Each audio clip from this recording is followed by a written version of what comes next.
por mais esta noite, por mais essa oportunidade do estudo deste livro maravilhoso, agradecendo também pela companhia de vocês e sempre rogando a proteção da equipe espiritual, da nossa casinha de oração, pedindo aos benfeitores espirituais que possam passar pela casa de cada um dos participantes, levando a bênção confortadora do passe, acolhendo os espíritos necessitados de auxílio, que porventura estejam no ambiente de nossa casa, nos envolvendo com as suas aflições. Então, para iniciar as atividades desta noite, eu vou pedir para o Murilo fazer a prece de abertura para nós. Pode ser, Murilo? Pode sim. Então vamos, mais uma vez, elevar o nosso pensamento até Deus, até os bons amigos que seguem conosco nesses estudos, que nos auxiliem a compreender as mensagens, as lições que hoje vamos nos deparar, que possamos estar abertos para receber esses ensinamentos e que eles permaneçam conosco ao longo da semana para meditarmos e aplicarmos quando possível em nossa vida. Que assim seja. Muito bem, nós estamos no encontro de número 81 e vou pedir para você começar a leitura hoje, Murilo. Então, vou sair aqui do Skype, aliás, do Skype não, do PowerPoint, passando já para o texto. Bom, nós estamos num momento bastante delicado para Paulo. Ele se encontra em Jerusalém, foi apedrejado e a autoridade romana teve que interceder e um tribuno, o Cláudio Lísias, juntamente com outro chamado Elfos, levaram Paulo para a Torre Antônia, porque se ficasse na mão dos judeus, ele morreria apedrejado. E Cláudio Lísias, ele ficou muito impressionado com Paulo, mas, de qualquer modo, deixou ele preso lá na Torre Antônia. E Paulo percebeu que os soldados romanos se preparavam para açoitá-lo, para chicoteá-lo mais um pouco ainda. E ele percebeu que já bastante debilitado, ele acabaria morrendo, ele não ia aguentar mais um chicoteamento.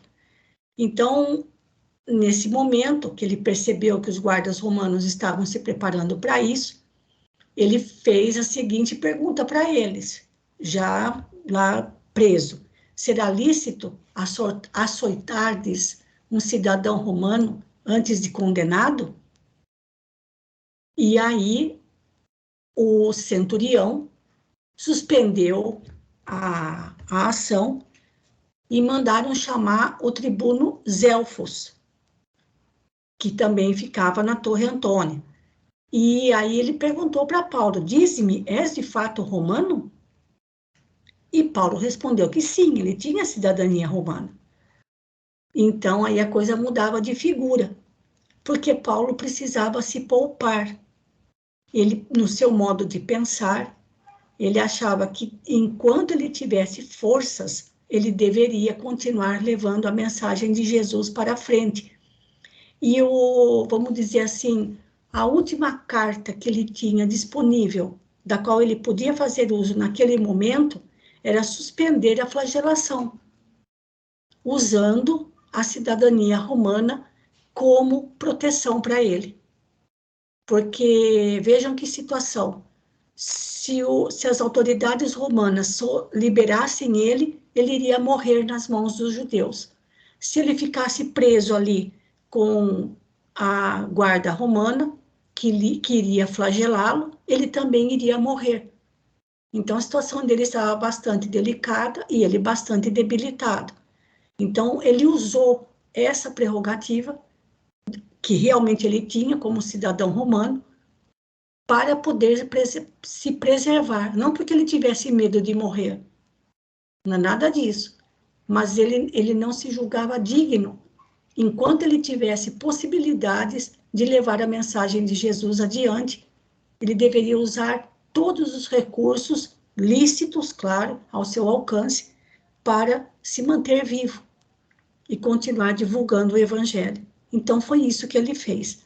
Então, vamos ver o que vai acontecer daqui para frente. Por favor, Murilo. Ante a firmeza da resposta, Zelfos achou razoável modificar o tratamento do prisioneiro. Receoso de complicações, ordenou que o ex-rabino fosse retirado do tronco, permitindo-lhe ficar à vontade no acanhado âmbito da cela. Somente então, Paulo de Tarso conseguiu algum repouso num leito duro, recebendo uma bilha de água trazida com mais respeito e consideração. Saciou a sede intensa e dormiu, apesar das feridas sangrentas e dolorosas. Zelfos, contudo, não estava tranquilo. Desconhecia por completo a condição do acusado. Temendo complicações prejudiciais para sua posição, aliás, invejável do ponto de vista político, procurou avistar-se com o tribúnio Cláudio Lísias. Esclarecendo o motivo de sua preocupação, o outro murmurou: Isso me surpreende, porque a mim afirmou que era judeu natural de Tarso da Cilícia.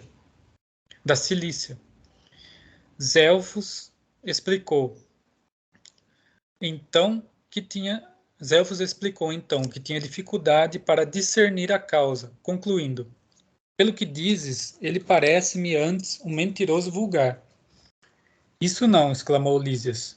Naturalmente possuirá títulos de cidadania do Império e agiu por motivos que não estamos habilitados a apreciar. Isso. Enquanto os elfos perdia por um lado, né, Cláudio Lísias ficou muito impressionado com Paulo, com o discurso dele, com as palavras, com a atitude, com a postura de Paulo. Então, Cláudio Lísias passou, de alguma forma, indiretamente, a proteger Paulo, né? É o que a gente vê em outras atitudes dele. Pode continuar, porque agora a leitura, a gente está mais corrida, porque muita coisa vai acontecer envolvendo decisões entre as autoridades a respeito da situação de Paulo. Pode continuar. Percebendo que o amigo se irritara intimamente com as suas primeiras alegações, Zelfos apressou-se a corrigir. Teus conceitos são justos. Tenho de emiti-los em consciência, acrescentou Lísias bem inspirado, porque esse homem, desconhecido para nós ambos, falou de problemas muito sérios. Zelfos pensou um instante e ponderou. Considerando tudo isso, proponho seja apresentado amanhã ao Sinédrio. Julgo que somente assim poderemos encontrar uma fórmula capaz de resolver o assunto. Cláudio Lísias recebeu o alvitre com displicência. No íntimo, sentia-se mais propenso a patronar a defesa do apóstolo. Sua palavra, inflamada de fé, impressionara-o vivamente. Em breves, rápidos momentos de meditação, analisou todos os lances pró e contra uma atuação dessa natureza. Subtrair o acusado à perseguição dos mais exaltados era uma ação justa, mas disputar com o Sinédrio era uma atitude que reclamava mais prudência. Conhecia os judeus muito de perto e por mais de uma vez experimentaram o grau de suas paixões e caprichos. Então aqui ele está, né, tentando ver o que ele faz, né, para ajudar o Paulo, né? Ele ficou impressionado com a pregação dele, viu que não era alguém comum, né? E sabia que se jogasse na mão dos judeus iam trucidar ele, né? Sim. Mas também ele conhecia como que eram os judeus, né? E como seria difícil ele defender frente a eles, né? Uhum. Compreendendo igualmente que não devia despertar qualquer suspeita do colega com relação às suas crenças religiosas, fez um gesto afirmativo e declarou: Concordo com o alvitre. Amanhã entregá-lo-emos aos juízes competentes em matéria de fé. poderás deixar isso a meu cargo, porque o prisioneiro será acompanhado de escolta que o garanta contra qualquer violência. E assim foi. Na manhã seguinte, o mais alto tribunal dos israelitas foi notificado pelo tribuno Cláudio Lísias de que o pregador do evangelho compareceria perante os juízes para os inquéritos necessários, às primeiras horas da tarde. As autoridades do Sinédrio experimentaram enorme regozijo. Iam, enfim, rever o desertor da lei face a face. A notícia foi espalhada com invulgar rapidez. Paulo, por sua vez, na solidão do cárcere, sentiu-se felicitado com uma grande surpresa naquela manhã de sombrias perspectivas. É que, com permissão do tribuno, velha senhora e seu filho, ainda jovem, penetraram na cela a fim de visitá-lo. Era sua irmã, Dalila, com o sobrinho Estefânio, que conseguiram, depois de muito esforço, permissão para uma entrevista ligeira. O apóstolo abraçou a nobre senhora, com lágrimas de emoção. Ela estava alquebrada, envelhecida. O jovem Estefânio tomou as mãos do tio e beijou-as, com veneração e ternura. Dalila falou das saudades longas, recordou episódios familiares com a poesia do coração feminino. E o ex-doutor de Jerusalém recebia todas as notícias, boas e más, com imperturbável serenidade, como se procedessem de um mundo muito diferente do seu. Buscou, entretanto, confortar a irmã, que a uma reminiscência mais dolorosa se desfazia em prantos. Paulo historiou sucintamente as suas viagens, lutas, obstáculos dos caminhos palmilhados por amor de Jesus. A venerável senhora, embora alheia às verdades do cristianismo, muito delicadamente não quis tocar nos assuntos religiosos, detendo-se nos motivos afetuosos de sua visita fraternal e chorando copiosamente ao despedir-se. Não podia compreender a resignação do apóstolo, nem apreciava devidamente a sua renúncia. Lastimava-se intimamente a sorte e, no fundo, tal como a maioria dos compatriotas, desdenhava aquele Jesus que não oferecia aos discípulos senão cruzes e sofrimentos.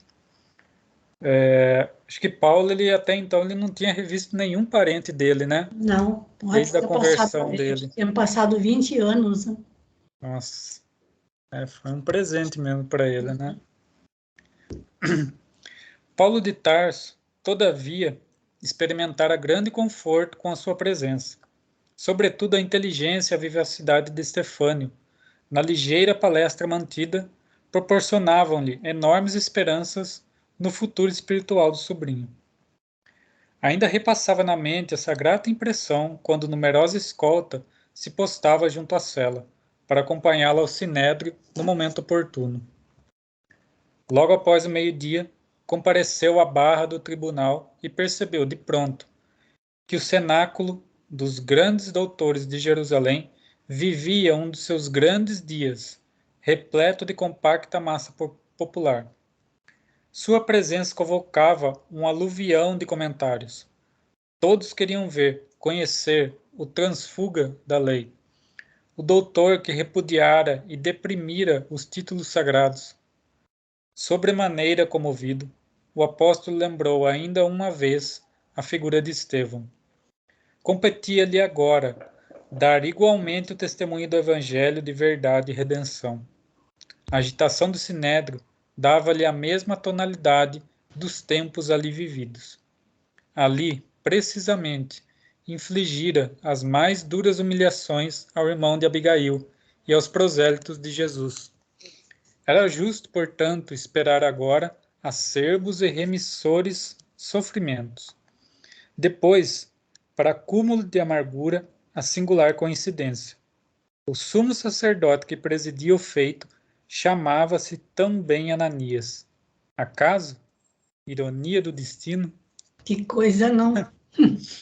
É. Não, era outro Ananias, né? Uhum. Gente, vejam o que o que os romanos fizeram para preservar Paulo. Aqui, olha. Aqui, nesse pedacinho, nesse finalzinho aqui. Uma numerosa escolta se postava junto à cela para acompanhá-lo ao sinédrio no momento oportuno. A Torre Antônia era colada com o templo, na esquina, considerando o templo um retângulo na horizontal, a Torre Antônia ficava no canto superior direito, colada ao templo. Então, uma escolta de soldados romanos para levar Paulo ao sinédrio. Vejam o que o Cláudio Lísias, dentro daquilo que ele podia como tribuno romano, responsável ali pela ordem local, conhecendo muito bem o quanto os judeus gostavam de um bate-boca, de uma briga e de uma discussão, levou Paulo escoltado por soldados romanos. Olha, assim, parece ironia do destino, né, gente? Parece uma ironia, e ainda por cima, o sumo sacerdote, naquela época, se chamava Ananias. Tá? Vamos seguindo. Tal como se verificou com Gesiel, lido o libelo acusatório, deram a palavra ao apóstolo para defender-se, em atenção às prerrogativas de nascimento. Paulo entrou a justificar-se, sumamente respeitoso. Risos abafados, não raro, quebravam o silêncio ambiente, a indiciarem a termometria sarcasticamente hostil do auditório. Quando a sua altiloquente oratória começou a impressionar pela fidelidade do testemunho cristão, o sumo sacerdote lhe impôs silêncio e vociferou enfático. Um filho de Israel, ainda que portador de títulos romanos, quando desrespeita as tradições dessa casa, com afirmativas injuriosas à memória dos profetas, torna-se passível de severas reprimendas. O acusado parece ignorar o dever de explicar-se convenientemente, para tresvairar em conceitos sibilinos, próprios de sua desregrada e criminosa obsessão pelo carpinteiro revolucionário de Nazaré. Minha autoridade não permite abusos nos lugares santos.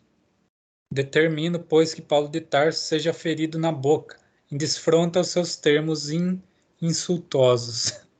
Ou seja, Que contrariedade dessa última fala dele, né? Minha autoridade não permite abuso nos lugares santos. Pois é. Então eu determino que seja ferido na boca. Pois é. Não podia falar de Jesus lá no Sinédrio, mas Podia ser chicotear os outros espancado, podia. torturado. Ser chicoteado podia, né? Só que agora ele ia ser chicoteado na boca. Só na boca. Meu pai. Mas vamos em. É uma coisa. A gente não pode. A gente fica indignado, mas é bem possível que a gente tivesse feito o mesmo, né, gente? Então vamos lá. O apóstolo endereçou-lhe um olhar de serenidade indizível e replicou: Sacerdote, vigiai o coração para não incidirdes em repressões injustas. Os homens, como vós, são como as paredes branqueadas dos sepulcros, mas não deveis ignorar que também sereis ferido pela justiça de Deus. Conheço de sobra as leis de que vos tornaste executor.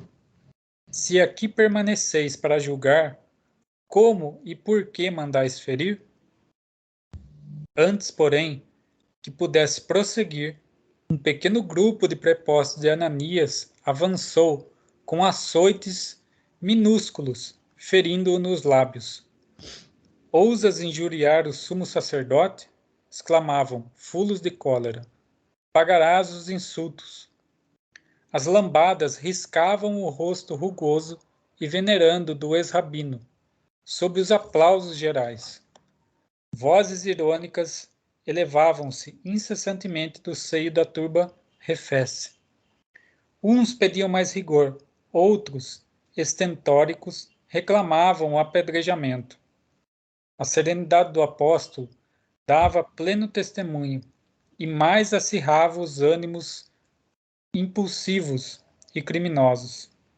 Destacaram-se certos grupos de israelitas mais soezes e, cooperando com os verdugos, cuspinharam-lhe o rosto. Generalizou-se o tumulto. Paulo tentou falar, explicar-se mais detalhadamente, mas a confusão era tal que nada se ouvia e ninguém se entendia. O sumo sacerdote permitira a desordem deliberadamente. Os elementos principais do sinédrio desejavam exterminar o ex-doutor a qualquer preço. O tribunal só se prestara ao julgamento de entremês porque havia percebido o interesse pessoal de Cláudio Lísias pelo prisioneiro.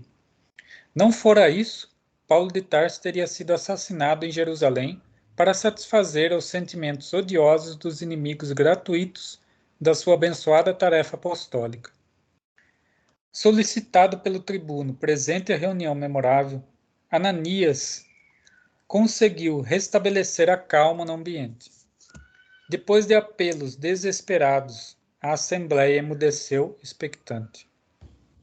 Paulo tinha o rosto a sangrar, a túnica em frangalhos, mas, com surpresa e pasmos gerais, revelava no olhar, ao contrário de outros tempos, em circunstância dessa natureza, grande tranquilidade fraternal, dando a entender que compreendia e perdoava os agravos da ignorância.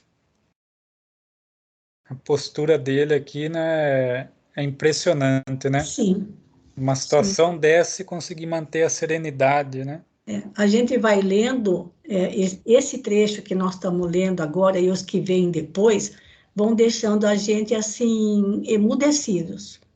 A gente fica sem comentários, não tem o que falar. Não tem o que falar. De um lado, a loucura do próprio Sinédrio. O Sinédrio era como um Supremo Tribunal Federal hoje. Então, e outra, dentro de um templo dedicado ao culto e à adoração a Deus. Era o maior símbolo para os judeus, era o templo. E lá dentro se chicoteava-se, apedrejava-se e matava-se. Né? Então, a gente vai lendo e a gente vai ficando um pouco aberto de ver a postura de Paulo. Né? É isso que deixa a gente sem palavras. Vamos seguindo. Supondo-se em posição vantajosa, o sumo sacerdote acentuou em tom arrogante. Devias morrer como teu mestre, numa cruz desprezível, desertor das tradições sagradas da pátria e blasfemo criminoso. Não te bastam, por justo castigo, os sofrimentos que começas a experimentar entre os legítimos filhos de Israel. O apóstolo, no entanto, longe de acovardar-se, replicou tranquilamente: Juízo apressado vosso. Não mereço a cruz do Redentor, porque a sua auréola é gloriosa demais para mim. Entretanto, os martírios todos do mundo seriam justos, aplicados ao pecador que sou. Temeis os sofrimentos, porque não conheceis a vida eterna. Considerais as provações como quem nada vê além desses efêmeros dias da existência humana. A política mesquinha vos distanciou o espírito das visões sagradas dos profetas. Os cristãos, sabei-o, conhecem outra vida espiritual. Suas esperanças não repousam em triunfos mendazes, que vão apodrecer com o corpo no sepulcro. A vida não é isso que vemos na banalidade de todos os dias terrestres. É antes a afirmação de imortalidade gloriosa com Jesus Cristo. Gente do céu. O que é isso, Murilo? Tá difícil comentar uma fala dessa, né? Gente do céu. E por isso que Paulo falava, por isso que Paulo falou, não sei, escreveu não sei em qual das suas cartas, que se Jesus não tivesse ressuscitado, a fé, ou tudo aquilo que eles acreditavam, seria em vão, porque o que consolava imensamente era ter a certeza da vida espiritual depois da morte. Uhum. Né? Então é isso que ele está falando nesse parágrafo. Olha, quem tem o livro, faça um destaque especial nesse parágrafo, porque primeiro a humildade dele, né, dizer, e outra, como a gente viu na semana passada,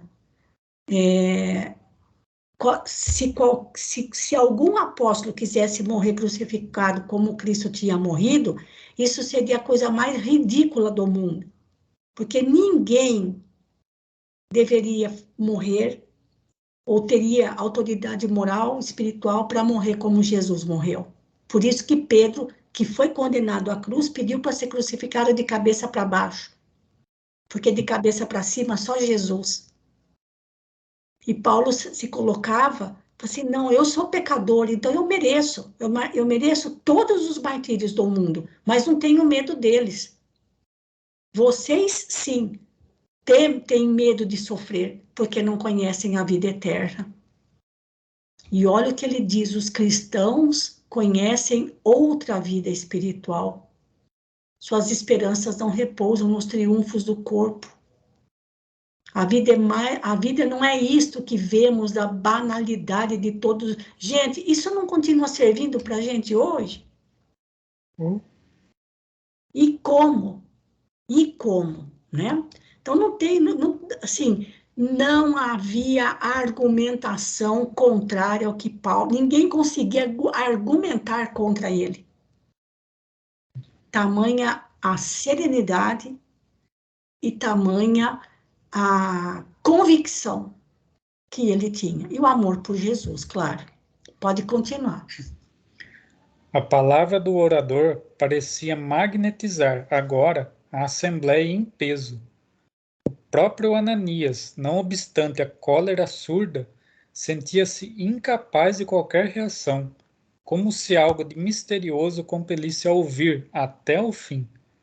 Imperturbável em sua serenidade, Paulo de Tarso prosseguiu: continuai a ferir-me, escarrai-me na face, açoitai-me.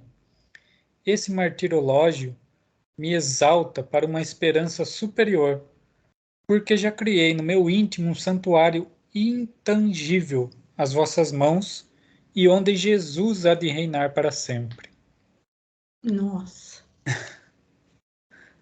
Olha isso, né? Já Olha criei no isso. meu íntimo um santuário intangível às vossas mãos, né? Quer dizer, pode fazer o que quiser com o meu corpo. É, Jesus porque reina, né? No meu coração. Jesus está em mim, então, né? Então, o resto não vale nada. Meu Deus. Pode continuar, que tem mais. Que desejais? Continuou em voz firme, com as vossas arruaças e perseguições. Afinal, onde o motivo para tantas lutas estéreis e destruidoras? Os cristãos trabalham, como fez Moisés, para a crença em Deus e em nossa gloriosa ressurreição. É inútil dividir, fomentar a discórdia, tentar empanar a verdade com as ilusões do mundo. O Evangelho do Cristo é o sol que ilumina as tradições e os fastos da antiga lei.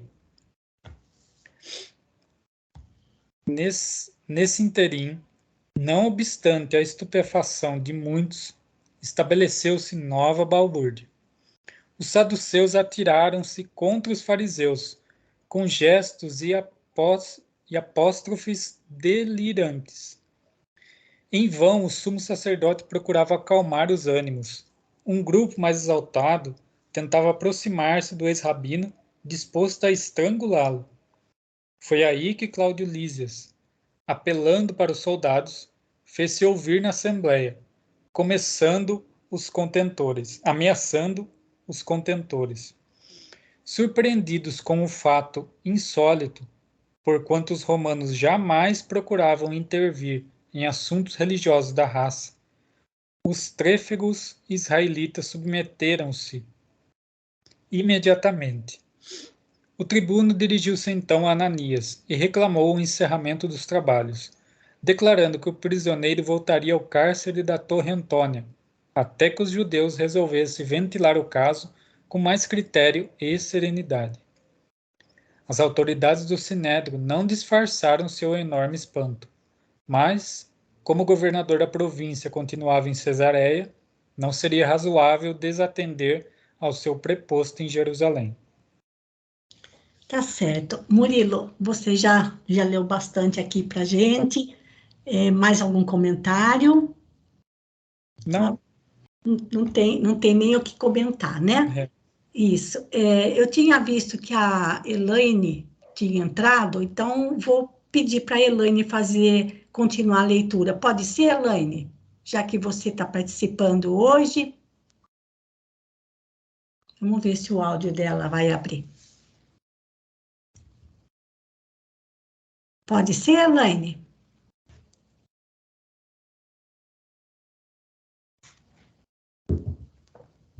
Será que ela está com algum probleminha? Às vezes o áudio demora para abrir.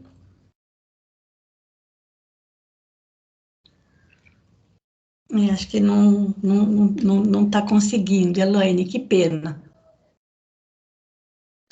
Então, eu vou pedir para a Rita Ser Maria, tá bom? Seguindo a sequência lá, mais ou menos, do nosso pessoal lá dos nossos estudos do NEP. Deixa eu pôr o texto lá, Rita. Pronto. Pode continuar, por favor. Antes que se verificassem novos tumultos, Ananias declarou que o julgamento de Paulo de Tarso, consoante a ordem recebida, prosseguiria na próxima sessão do tribunal, a realizar-se daí a 3 dias. Os guardas retiraram o prisioneiro com grande cautela, enquanto os israelitas mais eminentes buscavam conter os protestos isolados dos que acusavam Cláudio Lísias de parcial e simpatizante do novo credo. Reconduzido à cela silenciosa, Paulo pôde respirar e refazer o ânimo para enfrentar a situação. Experimentando justa simpatia por aquele homem valoroso e sincero, o tribuno tomou novas providências a seu favor. O ex-doutor da lei estava mais satisfeito e aliviado. Teve um guarda para atendê-lo em qualquer necessidade. Recebeu água em abundância, remédio, alimentos e a visita dos amigos mais íntimos. Essas mostras de apreço muito o comoviam. Espiritualmente sentia-se até mais confortado. Doía-lhe, porém, o corpo ferido e fisicamente estava exausto. Depois de palestrar alguns minutos, conforme a permissão recebida, com Lucas e Timóteo, sentiu que certas preocupações dolorosas lhe amargavam o coração. Seria justo pensar numa viagem a Roma quando seu estado físico era assim precário? Existiria por muito tempo as tremendas perseguições iniciadas em Jerusalém? Contudo, as vozes do mundo superior haviam-lhe prometido essa viagem à capital do império. Não deveria duvidar das promessas feitas em nome do Cristo. Certa fadiga, aliada à grande amargura, começava a infirmar-lhe as esperanças sempre ativas. Mas, caindo numa espécie de modorra, percebeu, como de outras vezes, que uma viva claridade inundava o cubículo, e ao mesmo tempo que suavíssima voz lhe sussurrava: regozija-te pelas dores que resgatam e iluminam a consciência. Ainda que os sofrimentos se multipliquem, renova os júbilos divinos da esperança. Guarda o teu bom ânimo, porque assim como testificaste de mim em Jerusalém, importa que o faças também em Roma. Ou seja, era Jesus, né? Era, Jesus sim, que falava com ele, né? maravilhoso. É um reconforto, um ânimo, né? Nossa Senhora. De pronto, sentiu que novas forças lhe retemperavam o combalido organismo. A claridade da manhã surpreendeu-o quase bem disposto. Nas primeiras horas do dia, Estefânio procurava-o com certa ansiedade. Recebido com afetuoso interesse, o rapaz informou o tio dos graves projetos que se tramavam na sombra. Os judeus haviam jurado exterminar o convertido de Damasco, ainda que para isso houvessem de assassinar o próprio Cláudio Lísias. O ambiente no Sinédrio era de atividades odiosas. Projetava-se matar o pregador da gentilidade à plena luz do dia, na próxima sessão do tribunal.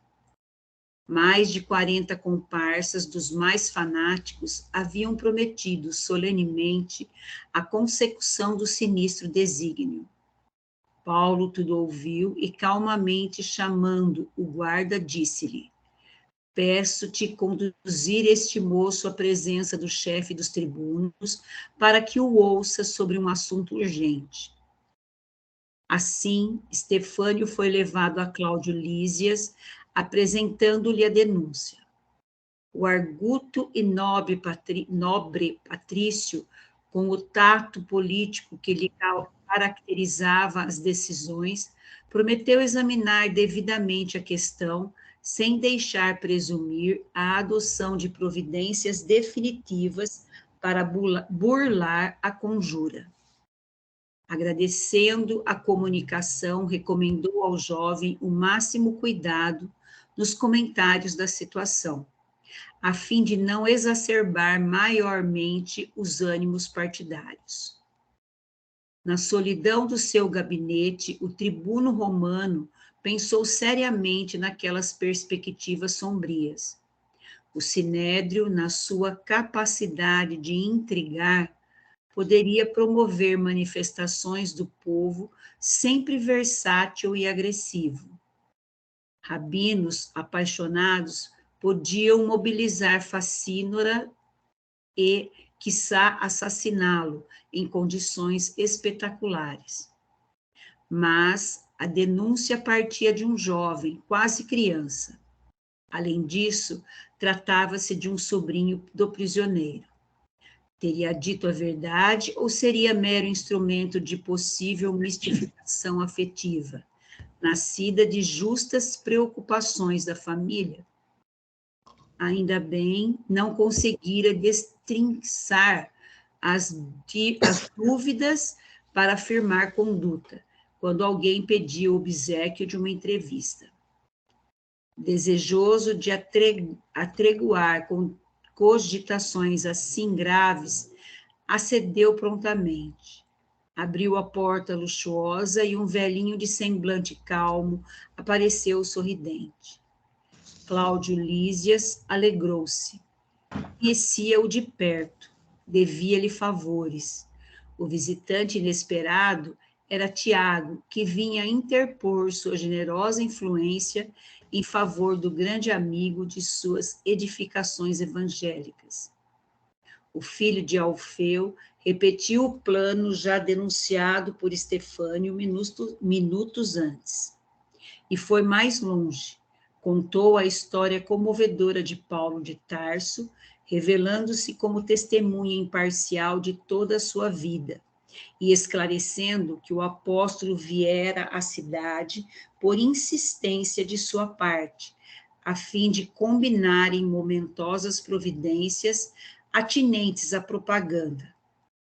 Concluía a exposição atenciosa, pedindo ao amigo ilustre medidas eficazes para evitar o monstruoso atentado. Vejam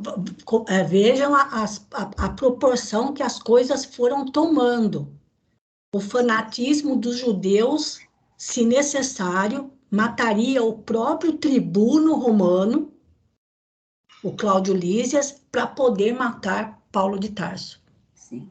Veja até onde ia o fanatismo da elite dos judeus, né?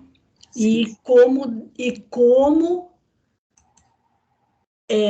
a espiritualidade vai interceder. Porque a situação parecia sem saída. Sim. Tanto de um lado quanto do outro. Porque era claro para os judeus que Cláudio Lísias estava tentando proteger Paulo. E vejam, aqui Emmanuel conta para a gente que Cláudio Lísias devia favores a Tiago, certamente favores de natureza espiritual, né, gente? Então, vejam, quando naquele trechinho lá em cima, em que Jesus falou para Paulo, né, para que ele aguenta lá, aqui, né, nesse trecho aqui, é Jesus falando com ele. Jesus falando, dirigindo-se a Paulo, e prometendo que ele iria sim para Roma, mas só não falou em que circunstâncias, de que maneira que ele acabaria chegando em Roma.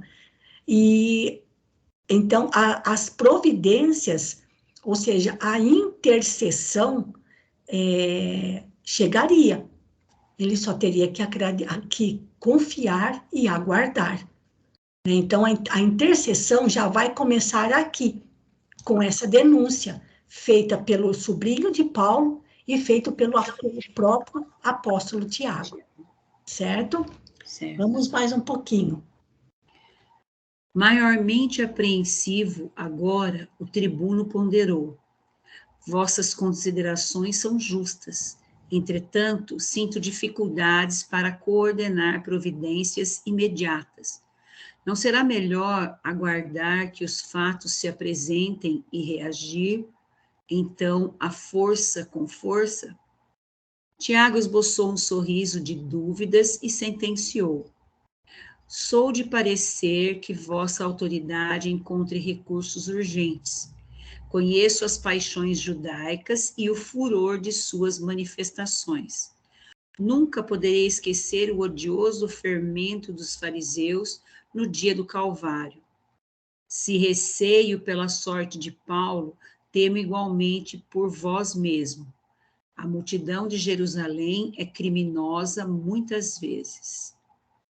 Lísias franziu a testa e refletiu longo tempo. Mas, arrancando-o de sua indecisão, o velho Galileu apresentou-lhe a ideia de transferir o prisioneiro para Cesareia, tendo em vista um julgamento mais justo. A medida teria a virtude de subtrair o apóstolo do ambiente irritado de Jerusalém e faria abortar de início o plano de homicídio. Além disso, o tribuno permaneceria a salvo de suspeitas injustas, mantendo íntegras as tradições de respeito em torno do seu nome, por parte dos judeus malevolentes e ingratos. O feito seria conhecido apenas dos mais íntimos e o patrício designaria uma escolta de soldados corajosos para acompanhar o prisioneiro, devendo sair de Jerusalém depois da meia-noite. Cláudio Lísias considerou a excelência das sugestões e prometeu pô-las em prática nessa mesma noite. Gente, vejam como a espiritualidade intercedeu por Paulo.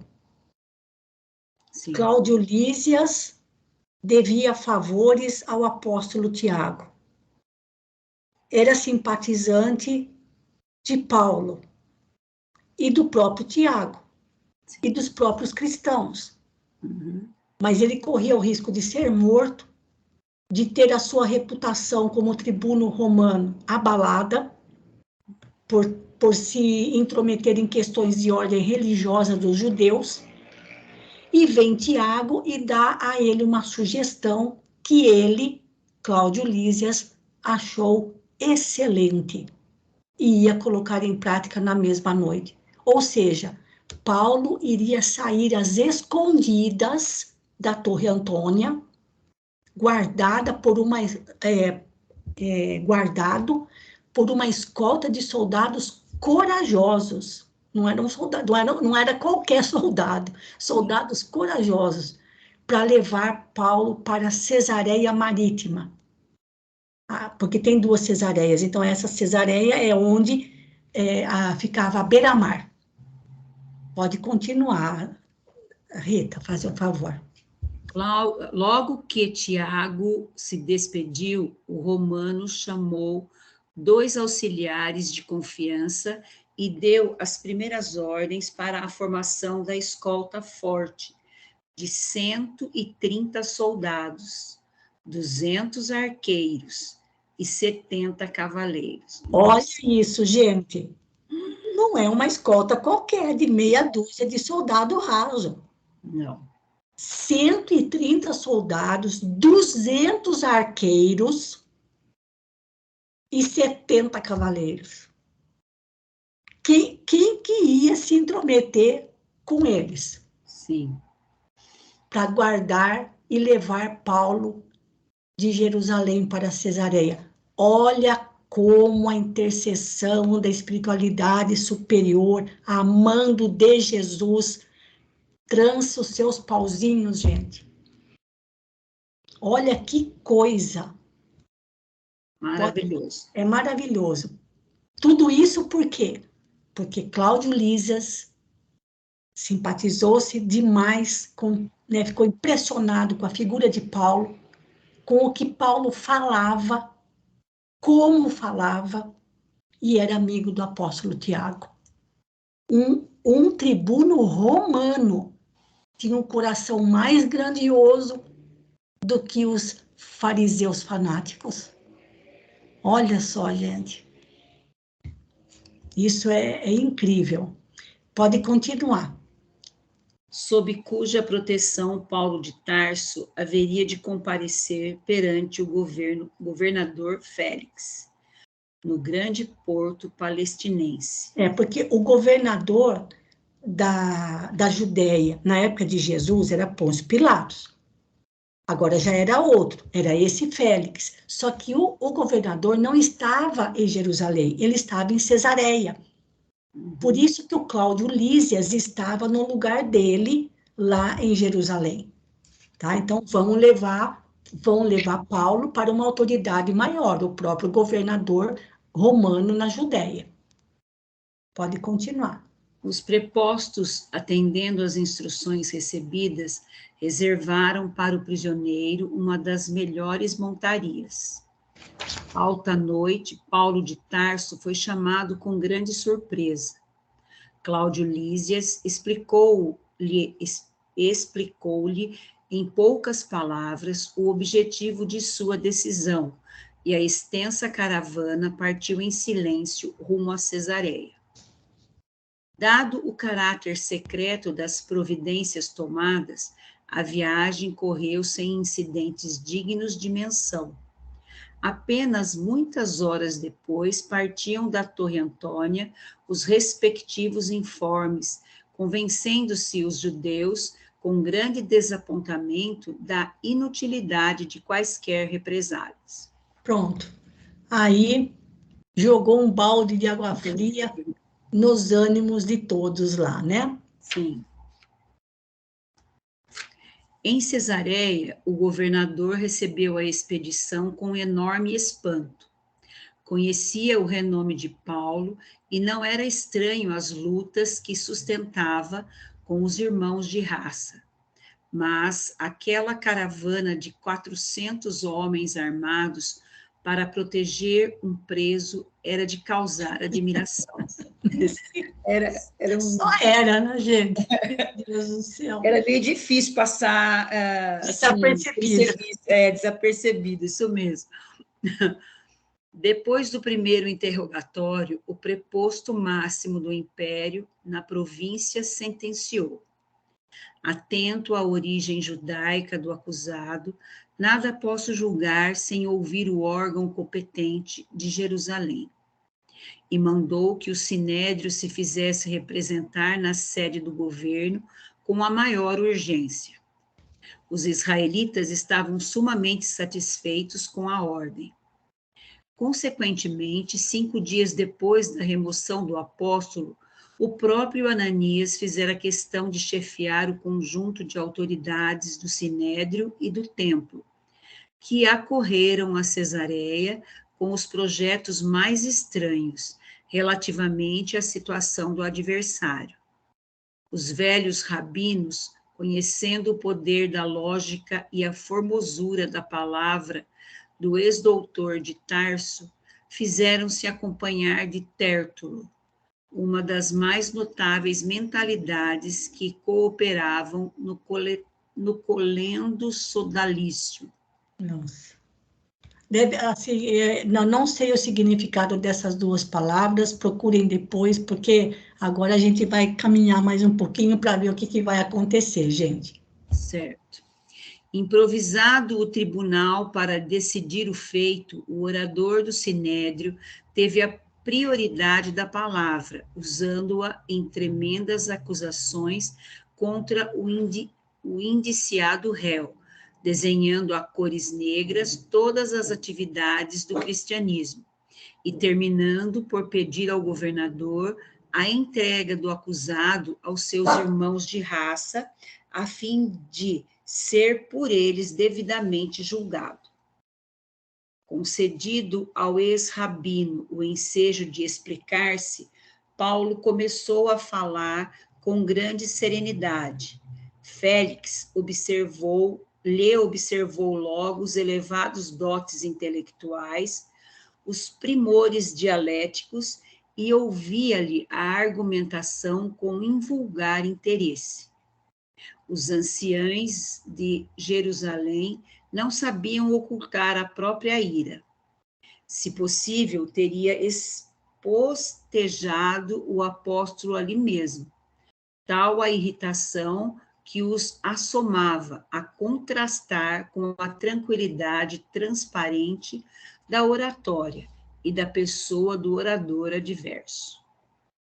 O governador teve grande embaraço para pronunciar o veredicto. De um lado, via os anciães de Israel em atitude quase colérica, reclamando direitos de raça. Do outro, contemplava o apóstolo do evangelho calmo, imperturbável, senhor espiritual do assunto, a esclarecer todos os pontos obscuros do processo singular, com a sua palavra elegante e refletida. Reconhecendo o extremo valor daquele homem franzino e envelhecido, cujos cabelos pareciam encanecidos por dolorosas e sagradas experiências, o governador Félix modificou apressadamente suas primeiras impressões e encerrou os trabalhos nestes termos: Senhores, reconheço que o processo é mais grave do que julguei à primeira vista. Neste caso, resolvo adiar a sentença definitiva, até que o tribuno Cláudio Lísias seja convenientemente ouvido. Os anciães morderam os lábios. Debalde, o sumo sacerdote, solicitou a continuação dos trabalhos. O mandatário de Roma não modificou o ponto de vista e a grande assembleia dissolveu-se, com imenso pesar dos israelitas constrangidos a regressar extremamente desapontados. Félix, entretanto, passou a considerar o prisioneiro com maior deferência. No dia seguinte, foi visitá-lo, concedendo-lhe permissão para receber os amigos na sala do expediente. Depreendendo que Paulo gozava de grande prestígio entre e perante todos os seguidores da doutrina do profeta Nazareno, imaginou desde logo tirar algum proveito da situação. Cada vez que o visitava, surpreendia-lhe maior acuidade mental, a interessá-lo pela sua palestra viva e palpitante de observações sábias, no conceito e na experiência da vida. Vejam que coisa, né, gente? Aqueles que tinham todo o poder do Império Romano na região, estavam muito mais tocados pela palavra de Paulo do que os próprios judeus, né? Sim. Gente, nós temos 5 minutinhos ainda, mas agora as coisas vão começar assim a tomar um caminho um tanto quanto estranho, porque Emmanuel já deu para a gente aqui uma dica, né? De que o governador Félix, embora ali, como fala, admirando, né, a postura de Paulo, estava tentando tirar algum proveito da situação. Então, nós vamos deixar isso para a próxima semana, tá certo, gente? Então, nós vamos parar aqui no parágrafo de número 50, tá bom? Certo. Veja que ele tinha dado até algumas facilidades para Paulo na prisão lá em Cesareia, né? Mas vamos ver, vamos deixar para a próxima semana, porque vem mais coisas ainda pela frente para a nossa surpresa, tá certo? Alguém quer fazer mais algum comentário? Então, obrigada, viu, Rita, pelas suas palavras, pela sua leitura também, viu? Eu que agradeço. Eu vou voltar aqui na nossa página principal. E, gente, eu quero fazer um seguinte comentário. Talvez por não conhecerem bem como usar o Skype, quando nós terminamos os nossos estudos, não basta simplesmente fechar o aplicativo. Quem está no celular é só sair do aplicativo sem desconectar da sala.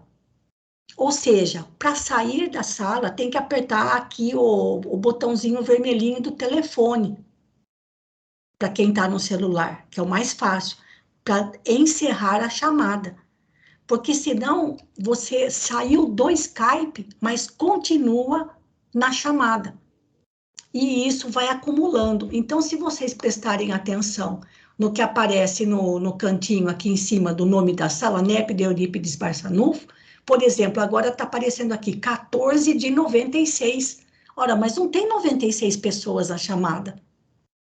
No momento, nós estamos em 14 pessoas. E foi isso que aconteceu na segunda-feira, passou de 100. Então, o que eu vou fazer? Tanto para o grupo do GIAC, quanto para o grupo do NEP, embora no NEP não tenha acontecido isso, mas eu vou fazer, eu vou excluir esses grupos e vou criar novos, e daí eu mando o link novamente. Porque quando nós começamos esses estudos, gente, em 2020, muita gente entrou e muita gente saiu, muita gente entrou e não saiu. E dá para gente ver pelos que estão na sala, que a pessoa continua na conversa, mas não sai da chamada. Tem que desconectar da sala, do grupo em que está, para depois sair do Skype. Certo? Então, é isso que vai acumulando o número de participantes para o Skype e dá problemas aí com que as pessoas não consigam entrar depois, tá bom? Então, não é só fechar o aplicativo, tem que apertar aquele botãozinho vermelhinho, porque a maioria segue pelo celular, e desconectar, sair do grupo. Daí sai do Skype, tá bom, gente? Então, para a próxima semana, amanhã mesmo, amanhã, quinta-feira, a gente já tem o estudo do livro dos médiuns. Eu vou excluir o grupo do GIAC, porque não é a primeira vez que deu aquele problema, e vou criar um grupo novo. Porque agora quem tem participado são os de sempre, são os participantes fixos, vamos dizer assim. Porque quando a gente começou em 2020, muita gente começou a participar dos estudos. Agora que a pandemia deu uma amenizada, muita gente deixou de participar.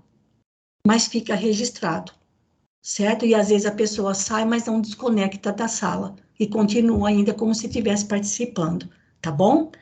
Então, para a gente finalizar, eu vou pedir para você mesmo, Rita, fazer a prece final para nós, por favor.